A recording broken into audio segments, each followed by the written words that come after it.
Hey Jen, good to see you again. Hi, We're great to back see for you. our weekly session. Let's Yeah. jump in. So we've got a bit to talk about: DTC growth, AI and e-commerce. AI is probably the topic people are most dying to hear about. Where shall we start? Where AI saves time, where it hurts conversions. Yeah. What are you seeing? Yeah. Let's talk where AI saves, obviously, everyone knows a lot of time, right? But I think it's really important to make a distinction between where you should be using it and where it gets a little dangerous. Reliance on AI gets dangerous, is what I'm talking about. When I think of I think of like a first draft copy, right? Of starting the conversation, of giving your ideation a chance to kind of like take hold. If you're thinking about something, now you're feeding AI with a prompt and it's kind of helping you to formulate the idea. You're still creating the idea, you're giving the prompt, but it's helping you just take shape of what you're trying to do. Now, then, where it gets like there's like a spectrum and you get too far on the other side of the spectrum is when you're using AI to generate all of your content. That can get very dangerous. It is tempting to do, but what happens is then it becomes no longer yours. It's really not unique. I think that, it's really important for brands to think about their voice as unique and special and not replicated versions of old copy that they are using to prompt AI. What are your thoughts on that? Yeah, totally agree. I feel like very obvious too right now. Brands that Mhm. are using, I'd call it unfiltered AI to produce either like images and copy that obviously hasn't gone through the human filter. And I think that it's going to have massive impacts on conversion because consumers are going to start seeing that pattern recognition as far as like, this all Yeah. sounds the same. Multiple brands, it's all the same sort of formatting, same punctuation. I spent yesterday 4 hours in Claude trying to write rules for our internal copy. So for e-commerce IQ, for Pacific IQ, and for my personal socials. And I arrived at the endpoint of being like, there isn't a world where this is going out the door without a human looking at it. And I spent Yeah. all day tuning it, writing markdown files, guides, getting hyper specific examples. So I think, I completely agree. I think the brands that are going to do this right are using AI almost like as an assistant or like an intern. And the people that have the brain to be able to filter it out to the world are going to be the new valuable hires within the business. And knowing how to use these tools, I think, is also Yeah. important. I feel like I think we had a merchant this week who was hiring a marketing assistant, and it was incredible how many of the candidates didn't have a strong understanding of how to use AI tools, which I thought was strange. I feel like that's a skill people need these days is how to use it, where to use it, but you still need Yeah. the human filter to make sure that the output is appropriate. Agree. How would you build a marketing team with AI today? Like, if you've had a new company, net new, like who are the hires and what are the requirements for the people within the business to like really hit the marketing Yeah. goals? Yeah. I mean, so when I think about I always think AI will not replace marketers. It will replace the repetitive work of many people. So, in some way, someone could say, okay, that isn't that the same thing? It's not because you truly do need a marketer's brain to come up with these prompts, to prompt AI. And then, of course, like you said, QA the output and ensure that it's humanized and meant in the right voice, in the right tone, in appropriate channels, all of these things AI is not going to do well. It's just going to replicate something that it has as a prompt from the past or something that worked in the past. And when you think about creating new, it should truly be new. And that's where humanness comes in, the prompting of new. With AI, we streamline repetitive work. When you think about creating, the same thing over and over again, we can now make decisions so much faster. So what you just need are great marketers that really know how to leverage AI well. So when you're building out a team, you're building those marketers on your team to run fast with the engine of AI running behind them, but them still at the forefront, the inception of the work, the creation of the work. You need that human brain, that marketer that is great in all areas. So when you think about managing paid media, when you think about managing e-commerce and your different channels, you still need those marketers at the head of that management. They'll be able to run faster with AI as a tool, but it will not replace them. Yeah. How do you think the next generation of marketers are going to be created. This is my concern now, like in our industry. Like there Mhm. are some really great marketers out there. I feel like the entry level jobs are being replaced by the AI. Like what interns used to do and like copywriters to a certain extent used to do are now able to be replaced that way.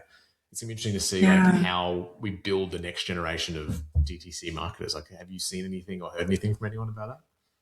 Yeah, if I were to say that there's a true worry, it's like that junior employee now, where you get your feet wet, where you learn, is now that step is being skipped. You need somebody who already knows. But what's great in today's day and age, you don't need to already be hired by a company to know these tools. These are all tools we're using in our daily lives. When you think about like social media, website, we're all shopping online, we're all consumers of the things that we're looking to create. So you become an expert by consuming first and then truly understanding what you're trying to achieve. It's just skipping some of the knowledge steps that in the past were barriers to entry.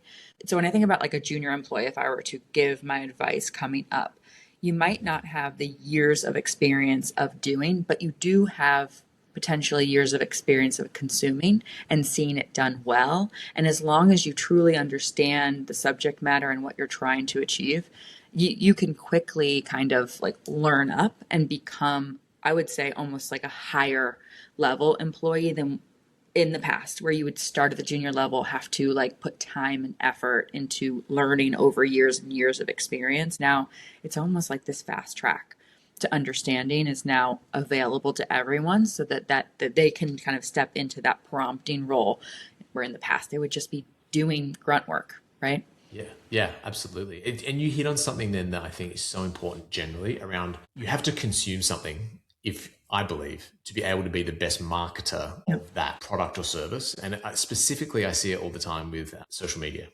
There are often marketers that are really tenured, really good at DTC, they're great at paid media, they're great at email, and they fall over on social because they don't use it themselves. They don't understand the platform. They don't understand how to put their brand out there in those channels because they don't consume the brands they buy on those channels. So they just don't understand it. Yeah. And I think something that I believe and maybe will happen is we're going to see this bifurcation of marketing teams where right now Mhm.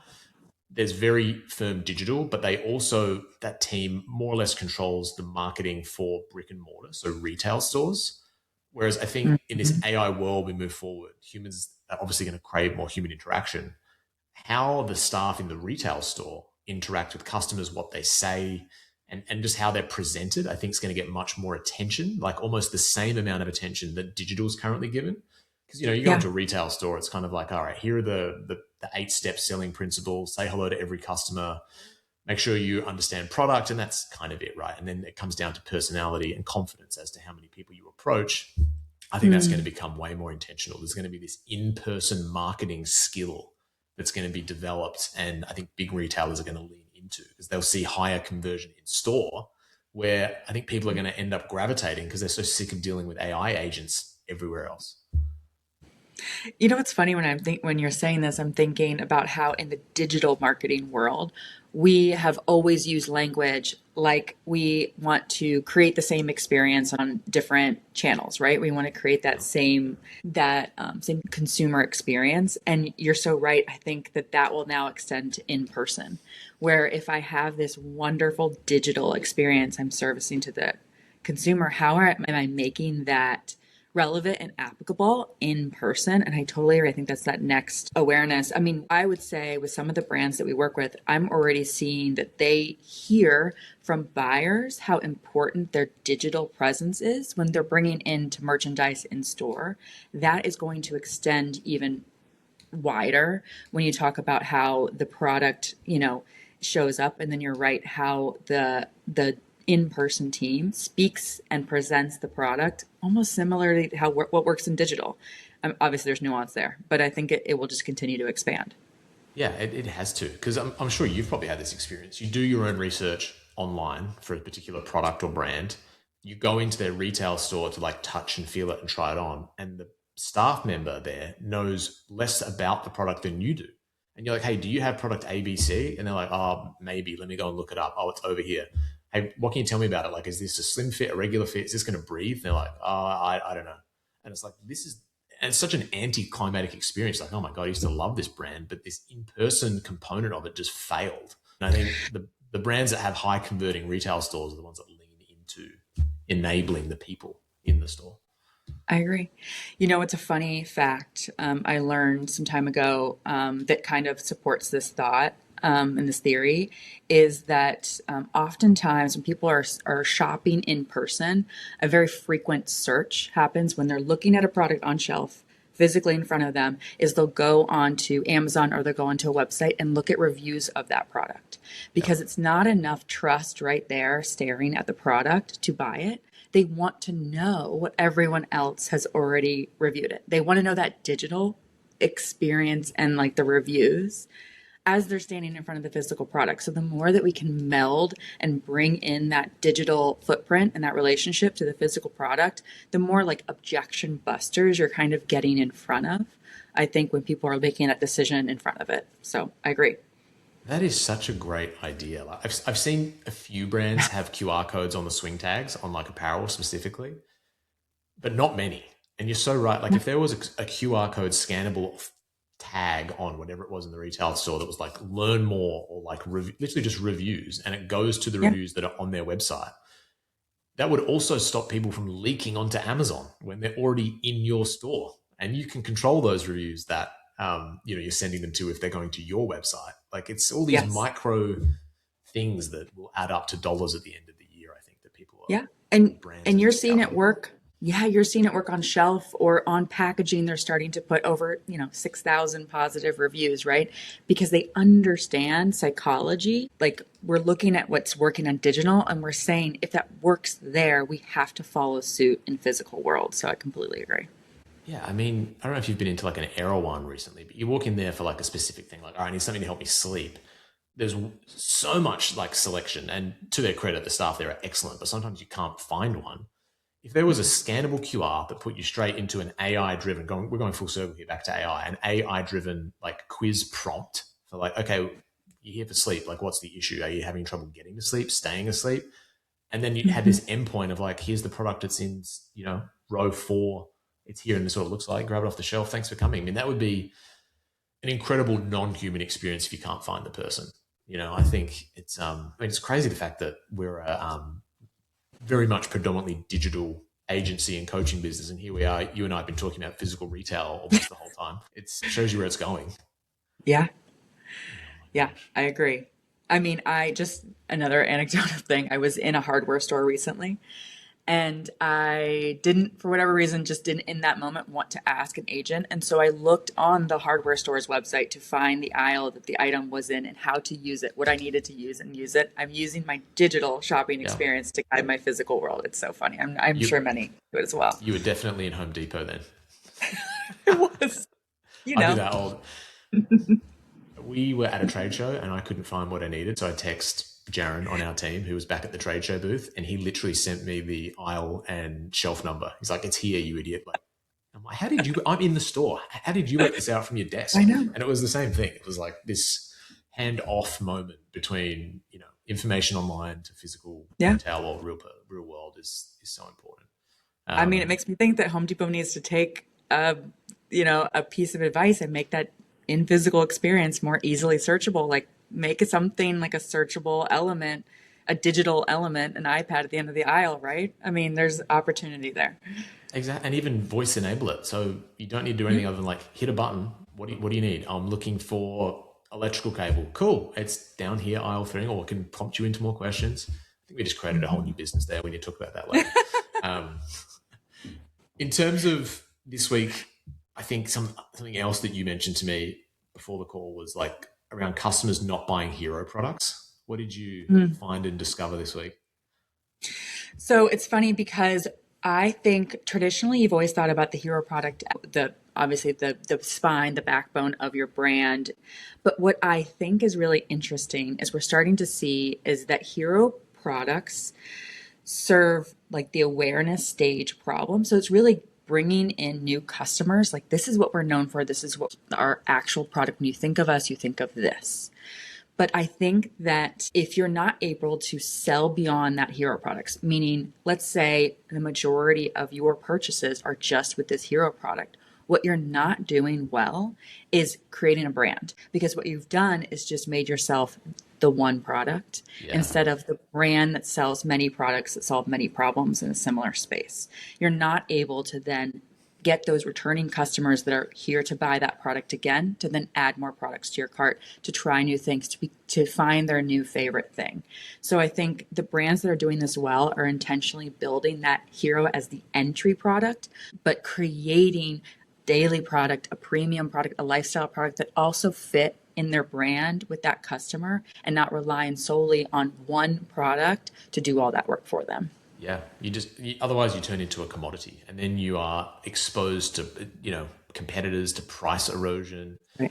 I feel like that's one of the biggest hurdles that often founder-led businesses have to overcome. Is that okay? What's my next product? It's almost like the musician that releases a hit single, and it's like, oh my Yeah. gosh, now I've got to do another one. So it is a hard act to follow, but that's where the value is. Selling other products that are adjacent to people that have bought your hero product, getting them, as you say, onto your brand, like making them understand that this is the place for them. We understand them. We talk to them in a way they like to Yeah. be spoken to, versus being a faceless, thing. Founder visibility is a big component of that. I feel like we deal with two different types of founders all the time. There are ones that are happy to be front and center because they understand it, and the ones that are more shy and just want to be like, no, no, no, like I created the company, I just want to sell the products. They're massively missing out because it's hard to create brand without that personalization and personality behind it. I don't. What are the methods or mechanisms are there for establishing true brand? Yeah, I mean, I would say, just to support that point for a second, that returning customers to your brand are going to continue to ask what's next, and they want you to answer that for them. They want like progression. They want to invite you into their world even more with new products. They don't always want repetition, which is almost against what you think about traditionally, but they really do want to bring you into their life more and more with additional products. So give them that opportunity and find that second hero product that really fits with them. Yeah, I love the way you put that. It's like they are looking for you to guide them. And it is a Hmm. what's next. Like we all want that. It's like unwrapping Christmas presents, right? It's like, oh, what's next? Oh, this is exciting. Yeah. And that's another disconnect where I think you just have to be so careful. Like the product number 2 and product number 3 that you're offering these customers that have bought your hero product, do these make sense for why they landed on the first product? Like there's got to be this continuity of usefulness in a way. Like you go and buy a ski jacket from someone, and the next day you're trying to sell me like a blanket. That doesn't make much sense. Like, okay, yeah, I bought a ski jacket because I go Yeah. skiing and it's cold, but like a blanket's a bit of a stretch. Like maybe some like merino layers, or maybe some like ski socks would Yeah. be the next thing you should offer me. Not like this too big a step is the problem. Yes. But yeah, I totally agree.